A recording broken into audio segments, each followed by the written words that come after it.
Olá, pessoal, estou passando para fazer um convite. Segunda-feira agora, dia 3 de agosto, às 20 horas, no canal @Mundo Adaptado, gerenciado pela Carla, nós vamos fazer uma live, então, às 20 horas, a respeito de epilepsias de uma forma geral, e nós vamos falar particularmente também da síndrome de West, que talvez seja a encefalopatia epilética mais frequente do primeiro ano de vida. Uma condição extremamente comum, muito grave e muito interessante da gente discutir.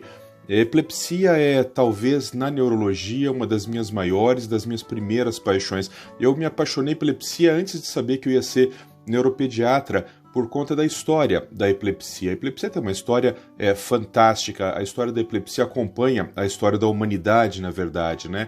Essa história começa talvez há 3 ou 4 mil anos antes de Cristo, na época dos egípcios, dos sumérios. Então eu estou falando do Egito clássico, onde ela era conhecida como a doença sagrada. Então eles imaginavam que espíritos malignos possuíam a cabeça dessas pessoas e isso desencadeava as crises epiléticas.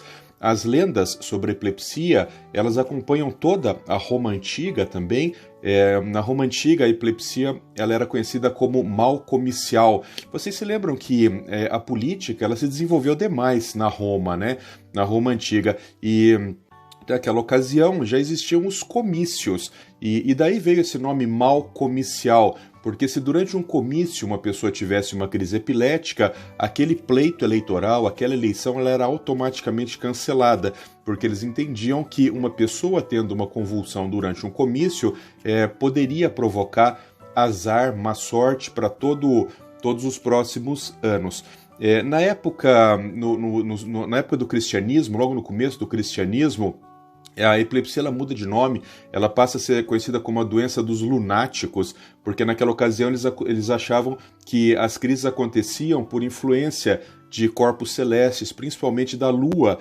Essa história da Lua influenciando a epilepsia é uma coisa muito curiosa, a gente ouve até hoje, e há algumas explicações técnicas para isso, inclusive, talvez se a gente tiver tempo, até a gente pode discutir isso amanhã. Para quem gosta de ler a Bíblia, eu sou uma dessas pessoas, a gente pode observar em vários momentos da Bíblia descrições muito típicas de crises epiléticas, né?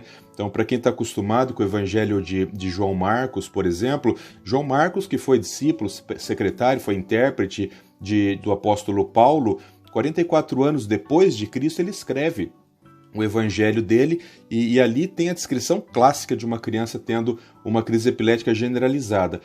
Exatamente essa mesma criança lunática, ela pode ser observada no evangelho de Mateus. Mateus, também chamado Levi, filho de Alfeu, ele trabalhava como cobrador de impostos em Cafarnaum e 48 anos depois de Cristo ele descreve exatamente a mesma criança tendo uma crise epilética.